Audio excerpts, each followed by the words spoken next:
कोई भी व्यक्ति हो किसी भी बीमारी में इलाज के अभाव में उसको या उसके परिवार को परेशानी का सामना ना करना पड़े, और इस विजन को उन्होंने पूरा करके दिखाया है। राजस्थान में ही आज से ही नहीं, हमारी जब अशोक गहलोत साहब की पिछली बार सरकार बनी थी वो तभी उन्होंने मुफ्त दवा योजना चालू की थी, और मुफ्त दवा योजना का लाभ यहाँ पे प्राप्त कर रहे हैं। और उसी का परिणाम है आज कि सिर्फ राजस्थान ही नहीं, राजस्थान के पड़ोसी राज्य गुजरात, हरियाणा, मध्य प्रदेश से भी लोग इलाज कराने यहाँ आते हैं। और यहाँ पे हमने सिर्फ दवा ही नहीं, दवा के अलावा जो जांचें हैं बहुत सारी, जिसमें कैंसर से लेकर के अन्य जो बड़ी जांचें हैं जिनमें बड़ा खर्चा आता है, आम आदमी को वहन करना मुश्किल होता है, उसको भी मुफ्त किया हुआ है। इसके साथ ही अभी कोरोना काल में भी हमने देखा कि जहाँ पे जांच नहीं होती थी, हमने जांच का दायरा बढ़ाया, इंफ्रास्ट्रक्चर यहाँ हम बढ़ा रहे हैं। CHC जितनी हमारी 600 करीब, उनमें से 400 से अधिक में आज आइसोलेशन वार्ड है, बेड्स हैं, ICU बेड हैं, उनको इक्विप्ड किया गया। तो ये सब करके और मुफ्त जो है इलाज का यहाँ पे हमने प्रावधान रखा है। तो ये कहना है मुख्यमंत्री जी का कि इसी प्रकार से यदि देश के सभी लोगों को अगर मुफ्त इलाज मिले, उनको इलाज ये सब चीज अगर पैसे नहीं भी हैं, उसके बावजूद इलाज महंगा है, इस बात को आप स्वीकार करेंगे? दवाइयां महंगी हैं, इस बात को आप स्वीकार करेंगे? जो बहुत से लोगों के पहुंच के दूर की चीज है, कई ऐसी बीमारियां हैं जिसका इलाज तो लोग करवा ही नहीं पाते, छोड़ देते हैं। बिल्कुल, मैं अभिषेक, तो लोगों को वो राइट तो मिलना ही चाहिए जिसकी बात आज मुख्यमंत्री ने की है। तो बीजेपी की तरफ से तो बहुत सारे आरोप लगा दिए गए आप पे।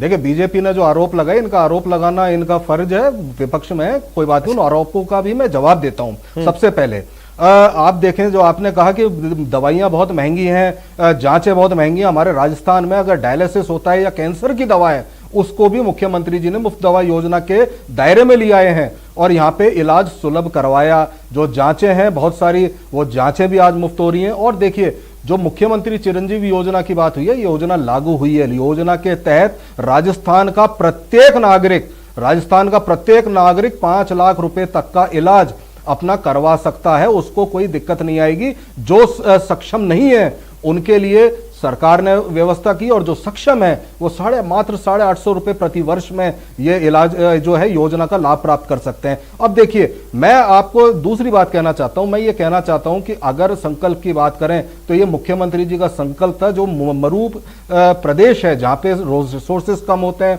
जहां आय के सोर्सेस कम होते हैं, उसके बावजूद भी इंफ्रास्ट्रक्चर तो डेवलप किया ही किया। आज हर गांव में आइसोलेशन वार्ड है, आज हर गांव में अगर कोई कोरोना की तीसरी राजस्थानी तक वो पहुंचेगा कैसे? क्योंकि बहुत से राजस्थानी अभी भी जो हैं वो उससे वंचित हैं, वहां तक पहुंचेगा कैसे, इसको समझने की भी कोशिश करेंगे जब अगली बार आऊंगा। अब एक मिनट, अवधेश जी, अब बाकी 2 और लोग हैं, मैं उनके पास जाना चाहूंगा। अवधेश जी, राइट टू हेल्थ को लेकर के जो मुख्यमंत्री ने बात कही है, लगता है कि यही वो सही समय है कि राइट टू हेल्थ हर हिंदुस्तानी को मिलना चाहिए?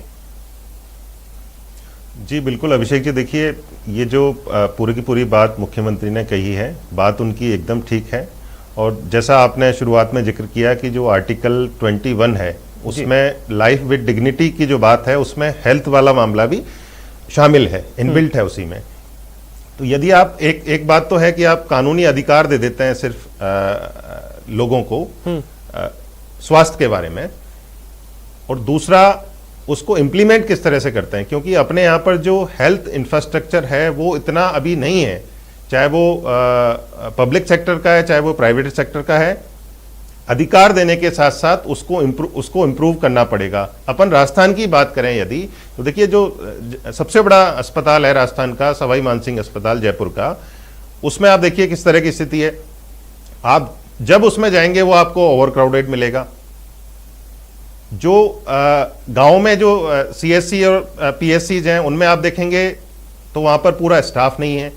जैसा अभी आशीष जी ने जिक्र किया, कहाँ कितने पद खाली हैं, पद सभी जगह खाली हैं। कब खाली हैं? जब हम कोरोना जैसी महामारी से जूझ के अभी उस दौर से गुजर रहे हैं, निकले भी नहीं है पूरी तरह से। तो जब तक आप हेल्थ इंफ्रास्ट्रक्चर को डेवलप नहीं करेंगे, कौन सा मॉडल आप हेल्थ का अडॉप्ट करेंगे? क्या आप पब्लिक सेक्टर को पूरी तरह से बढ़ाना चाहते हैं, या जो कोरोना आने के बाद भी हम उस लेवल पे तैयारियां नहीं कर पाए हैं जिस लेवल पे हमें करना चाहिए था? इंफ्रास्ट्रक्चर उस लेवल पे अभी भी मजबूत हम नहीं कर पाए हैं। देखिए, ये सिर्फ राजस्थान की बात नहीं है, पूरे देश की ओवरऑल मैं पूछ रहा हूं। कोई ऐसा नहीं है कि ये सिर्फ राजस्थान की स्थिति है, पूरे देश की है। पूरे देश की स्थिति है। कोरोना की जब सेकेंड वेव आई थी, हमने देखा था कि हमारा जो हेल्थ इंफ्रास्ट्रक्चर है वो किस हद तक कमजोर है। हम उससे निपट नहीं पाए, लोगों को हम ऑक्सीजन नहीं दे पाए, बेड नहीं दे पाए, दवाई नहीं दे पाए समय पर। उस महामारी के दौर को छोड़ दीजिए, वो तो एक इमरजेंसी सिचुएशन थी, लेकिन जो मूलभूत इलाज उपचार चाहिए लोगों को, वो तक हम मुहैया नहीं करवा पाते हैं। तो केवल अधिकार देने से काम नहीं चलेगा, उस हेल्थ इंफ्रास्ट्रक्चर को उसी लेवल पर डेवलप करना पड़ेगा कि सभी लोगों को इलाज बिल्कुल सुलभ और सुगम हो सके। बिल्कुल। AK जैन साहब, अब मैं आपसे एक चीज समझना चाहूंगा, अनुच्छेद 21 एग्जैक्टली कहता क्या है, और राइट टू हेल्थ एक ये शब्द दे देने से क्या वो सुविधाएं लोगों को मिलनी शुरू हो जाएंगी? देखिए, मैं सिर्फ कानूनी बात करूंगा। जी, मैं वही सबसे पहले तो अनुच्छेद 21 कहता क्या एग्जैक्टली? सबसे पहले तो सर अनुच्छेद 21 राइट टू लाइफ है। Every person is